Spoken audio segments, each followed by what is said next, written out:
menariknya juga ini dihubungkan dengan krisis pandemi kita saat ini sih. Ada beberapa studi yang menunjukkan bahwa pandemi ini diakibatkan karena kerusakan lingkungan itu sendiri. Kita semakin mendekatkan diri kita ke alam liar, ke alam luas ini karena kita semakin mengeksploitasi alam yang ada di sekitar kita sendiri gitu.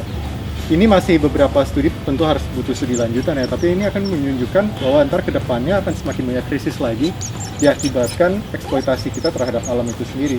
Dan ini akhirnya juga sangat bisa dihubungkan dengan krisis iklim kita saat ini juga gitu.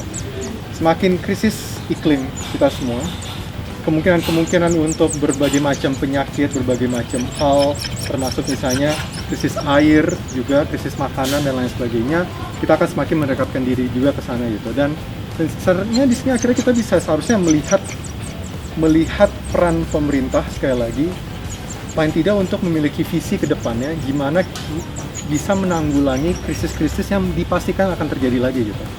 Sayang sekali, apa yang terjadi saat ini, apa yang dilakukan pemerintah adalah tidak ada upaya mitigasi sedikit pun gitu untuk mengurangi hal tersebut. Yang ada kita semakin mendekatkan diri kita ke penggunaan misalnya batubara gitu, oligarki batubara yang punya cengkraman yang sangat kuat terhadap energi di Indonesia gitu kan.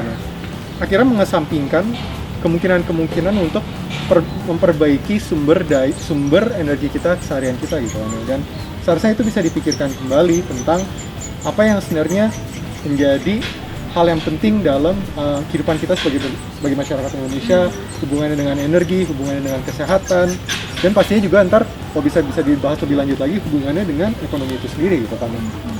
Ya, intinya sih kan kita ngelihat bagaimana pendekatan bangunan kita yang sangat eksploitatif dan masih bergantung pada industri ekstraktif ya, terutama misalnya batu bara salah satunya.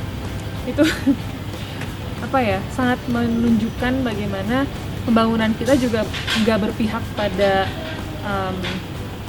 keberlanjutan lingkungan yang sebenarnya adalah keberlanjutan kita semua si warga negaranya.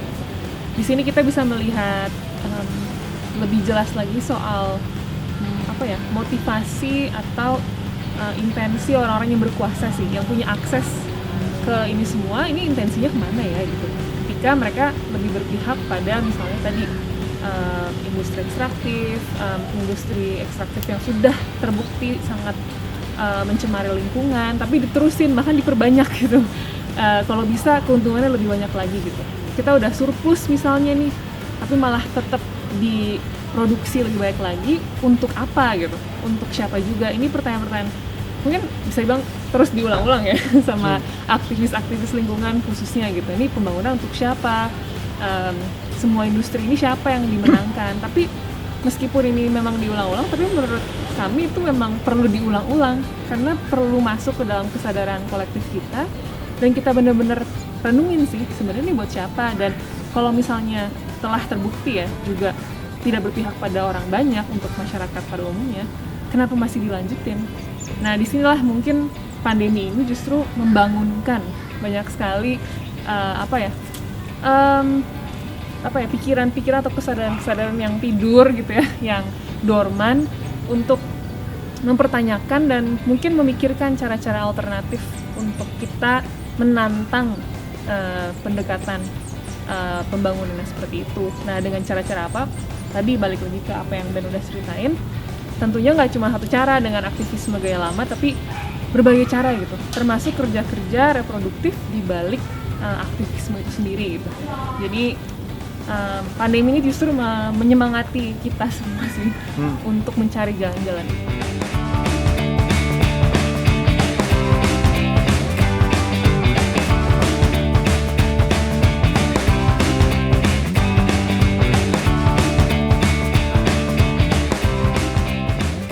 Gak ada sih. Untuk hari bumi. Gak ada yang bisa kita lakuin, makanya cukup depresi. Kayak percuma kita kiamat ya. Sebenarnya banyak sih, ada banyak hal yang bisa kita lakuin gitu ya. Tapi kita harus paham juga kenapa kita melakukannya gitu. Kayak misalnya orang berkebun, misalnya kayak untuk menyelamatkan hari bumi kita matiin lampu sejam sehari gitu kan, ada yang kayak gitu kan ya. Atau misalnya kita berkebun saja gitu kan untuk menyelamatkan bumi ini. Tapi kita harus paham juga kenapa misalnya berkebun bisa dihubungkan dengan misalnya isu lingkungan.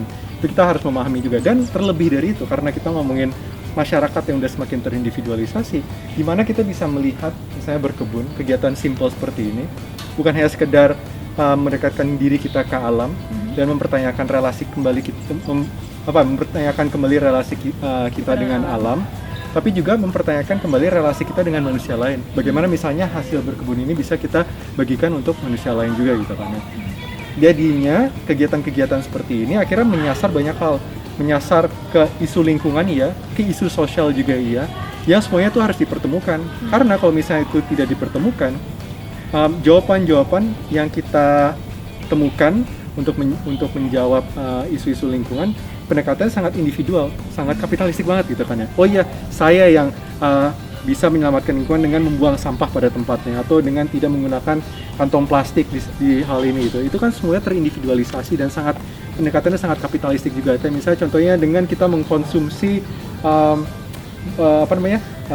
sedotan besi gitu. Pendekatannya sangat konsumtif di situ juga gitu kan. Sedangkan yang dibutuhkan adalah, kalau boleh pakai kata-katanya, eko-marxis gitu, di mana kita harus memikirkan kembali relasi kita dengan alam dan hubungannya dengan manusia lain juga. Jadi ada hubungan kita dengan manusia, hubungan kita dengan alam itu sendiri, dan kayak segitiga hubungan tersebut, ketimbang hanya sekedar mengerdilkan permasalahan lingkungan menjadi permasalahan individual saja. Itu sih. Kalau dariku sih mungkin kehidupan hari ini tuh memaksa kita merasa bahwa segala sesuatu tuh bisa dilakukan dan hanya bisa dilakukan oleh di tingkat individu gitu. Jadi semua terindividualisasi, baik itu pekerjaan, kita kerja di kubikel-kubikel, bahkan sekarang di rumah kan kita nggak berkolektif ya dalam kerja gitu di situasi pandemi. Termasuk juga persoalan-persoalan sosial maupun ekonomi, kita merasa dengan kita pribadi saja misalnya mencoba misalnya donasi atau melakukan perubahan itu udah cukup. Nah, mungkin di masa pandemi ini harus kita sadari bahwa ternyata itu tuh nggak cukup. Hal-hal yang dilakuin di tataran individu saja itu penting untuk awal mula, tapi tidak boleh berhenti di situ. Dan untuk Hari Bumi tentunya ini berlaku juga sih untuk isu lingkungan. Jadi keterlibatan kita di tataran individu itu penting ya, karena semua harus datang dari kesadaran yang dalam. Kalau kata Ben, kita tahu kenapa kita berkebun, kenapa kita melakukan sistem pemilahan sampah di rumah, kenapa kita bikin kompos sendiri, kenapa kita mengurangi penggunaan plastik sekali pakai. Itu kita harus tahu kenapa, dan itu datang dari kesadaran ya, dan pengetahuan. Tapi setelah itu, gimana caranya apa yang kita lakuin itu bisa menjadi sesuatu yang kolektif, yang bareng-bareng. Karena sebenarnya kontributor dari perusakan atau pencemaran lingkungan itu ada di tataran yang lebih besar gitu, lebih struktural. Perusahaan-perusahaan tadi misalnya tambang, ataupun perusahaan-perusahaan apapun sih yang memiliki limbah yang mencemari lingkungan gitu, dan belum mengubah pendekatannya gitu agar lebih ramah lingkungan. Itu kan yang harusnya juga kita bantu tekan gitu untuk berubah atau bahkan menghilangkan praktek-praktek yang buruk untuk lingkungan dan sebenarnya juga buruk untuk kita sih. Nah, jadi mungkin harapannya untuk Hari Bumi ini kita berusaha selain mempelajari apa yang ada di sekitar kita, isu lingkungan yang ada di sekitar kita, kita juga harus menyadari bahwa isu lingkungan itu adalah isu yang politis juga. Politis dalam artian berhubungan dengan orang banyak. Jadi bukan cuma soal kalau misalnya kami sudah membuang sampah pada tempatnya, udah selesai nih isu lingkungan. Sayang sekali belum. Jadi ada baiknya mungkin kita memikirkan sampah itu misalnya, contohnya itu gimana sih di prosesnya gitu. Siapa yang memprosesnya? Siapa sih yang memprosesnya, dan kenapa kita harus bayar misalnya untuk sampah kita dikelola? Apakah hanya dikelola oleh pemerintah atau jangan-jangan swasta? Apakah pengelolaan sampah itu bukan hak warga negara? Ini kan hal-hal yang sebenarnya perlu kita lanjutin ya pertanyaan-pertanyaannya, supaya kita nggak berhenti di oke, udah buang sampah pada tempatnya, selesai nih, saya sudah kontribusi sepenuhnya untuk Hari Bumi.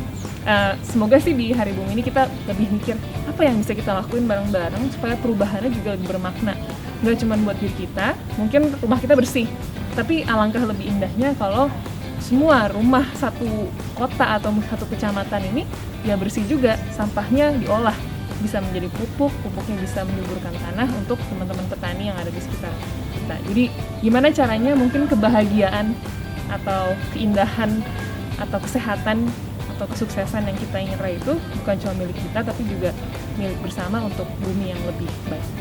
Dan jangan lupa bahwa isu lingkungan itu sangat terikat dengan isu-isu lain, termasuk isu kelas, isu gender, isu ras, dan lain sebagainya. Maka dari itu juga ketika kita berusaha menghilangkan penindasan kami semua terhadap lingkungan, itu juga berarti kita harus menghilangkan penindasan terhadap kelas, terhadap gender, ras, dan lain sebagainya. Itu karena itu semua sangat terikat. Dan makanya ini adalah harus menjadi suatu gerakan yang kolektif yang tidak akan pernah bisa dilakukan hanya lewat individu saja. Selamat hari bumi.